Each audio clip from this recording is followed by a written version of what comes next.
期待已久，原神同埋明朝嘅挑戰者出現啦，同樣係主打開放世界 ARPG 嘅異蟲螺旋，宣布咗啦，將會喺2025年10月28號全球多平台同步公測。同時喺8月26號嘅直播都提到啦，將會取消咗角色啦、武器抽卡嘅機制，改為可以喺遊戲入面免費拎到。之後仲講到咧會取消體力制，即係咧可以得閒先至上線玩。呢兩個好重大嘅改動啦，正式宣布咗異蟲螺旋咧有資格挑戰原神同埋明朝啊！Hello， 我係動漫者啊！喺呢一個頻道咧，我會分享翻平時我睇嘅動漫啦、打機嘅主觀感想。如果你都係宅宅一組嚟，記得幫我撳個訂閱同埋開翻個小鈴鐺，唔好錯過之後嘅作品推介啦。原本啦，我等緊明朝之後呢，會有邊一隻類似嘅大製作二次元手遊，排除咗淨係放咗 PV 嘅 game 啦。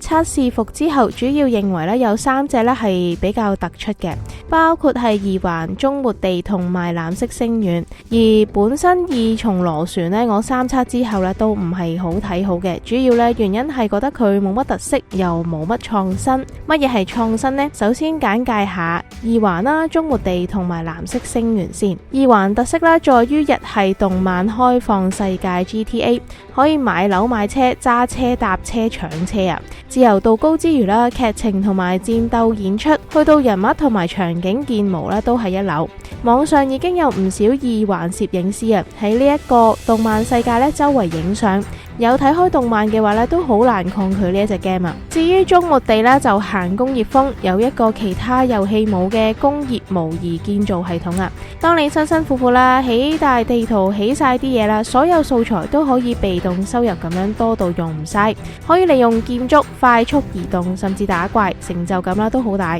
戰鬥系統咧都好有創意啊，隊友咧係可以化身做 AI， 永遠起大世界幫手打怪。仲有一樣嘢就叫做連携技，只要達成某一啲條件咧就可以觸發。如果隊伍配對啱啦，俾敵人打咧就可以觸發4連 combo 啊。最後講到藍色星願啦，最特別咧一定係講佢嘅寵物系統，類似 Pokemon 捉寵物，大世界所有怪都可以捉。養成唔同嘅寵物可以幫你做到遊戲大部分功能，例如打怪、攀爬、海上飛行、陸地坐騎都 OK， 仲會幫你起地圖啊，或者家園收集唔同嘅素材等等，係重要嘅小幫手。翻嚟講翻異蟲螺旋，其實呢，就算去到3測本身佢嘅評價呢都唔係好高，除咗上面講過冇特色、冇創新，開放世界嘅細節啦，都做得比同類型二遊呢冇咁好嘅。我舉幾個例子啊，例如跳落水唔可以游水之餘，甚至會直接黑屏，然後翻上岸邊。就算唔做游水系統，都應該做翻個浸親嘅動畫啩。攀爬啦，淨係可以用跳咁樣嚟攀爬，唔可以左右移動之餘啦，亦都唔可以勾起牆邊，上屋頂呢都好難。而且野怪咧打死咗咧就乜都冇，仲有邊一個想打野怪呢？類似唔少呢一啲細節位咧都好影響遊戲體驗。其他仲有包括畫面模糊啊、bug啊、閃退，仲有卡下嘅問題咧就唔講啦，因為始終咧都係測試版。但係劇情方面啦都唔係好得啊。一開始呢個劇情咧就好吸引嘅，喺主角入城之後咧嘅劇情咧就變到好普通啦。特別係有一段劇情啦，就唔係好接受到啦。佢呢個劇情呢，就講述主角啦入城之後識咗一個叫做賽琪嘅人做朋友，佢係第一個限定 up 嘅角色，寫得呢算係全 game 最有魅力噶啦。點知無啦啦患上咗不治之症，仲變咗做怪物，然後我哋就係要負責打佢，打到佢殘血之後啦，賽琪講緊遺言嘅時候就無啦啦俾人一槍打死咗啦。打死人嗰個角色啦，話乜嘢怪物呢就應該全部殺死晒佢，而主角啦仲要係一啲嬲都冇，劇情啦就咁就過咗去，睇到呢都 O 晒嘴啊，完全冇乜嘢感動位，淨係覺得呢劇情係有少少降智，所以啦本來呢就冇打算話好關注呢一隻 game 嘅，點知啦最後呢，佢嘅官方突然呢宣布系統大改，取消晒所有抽卡系統，同埋所有角色武器係可以遊戲度免費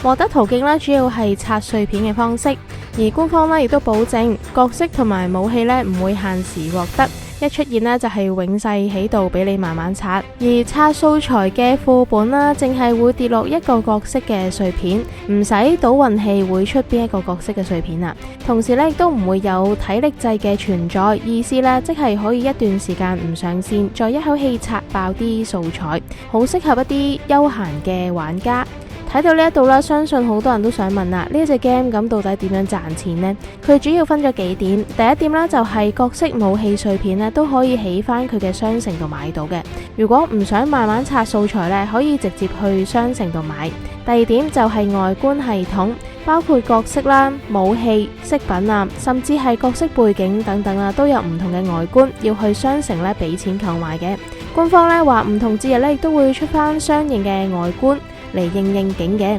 例如官方展示咗一啲聖誕外觀啦。順帶一提啦，呢一隻 game 咧嘅角色外觀咧係可以自定義顏色嘅，即係啦，聖誕裝唔一定淨係紅色，甚至咧可以染成黑色。第三點啊，就係佢會拎角色嘅周邊咧嚟賣，嚟賺翻啲錢啦。睇過明朝同埋元神，亦都知道啦，人氣嘅角色啊，周邊其實都好賣得嘅，絕對係賺錢嘅好方法啦。至於佢嘅抽卡系統啦，一直咧都係手遊嘅標準操作嚟嘅，但係同時亦都係玩家一路抱怨嘅地方，因為咧直接令到無科同埋有科金嘅差距啦，可以拉得好大。一般限時免費獲得嘅角色啦，都係最強大嘅。無科玩家啦，如果想得到呢一啲角色啦，又要儲好耐先至抽到，但係同時咧又有組隊問題，有啲角色可能出現一次咧，就要幾年後先至再有得復刻，又或者短時間內一次過復刻晒。無科玩家要抽到相應嘅角色組到隊呢，亦都會變得好大難度。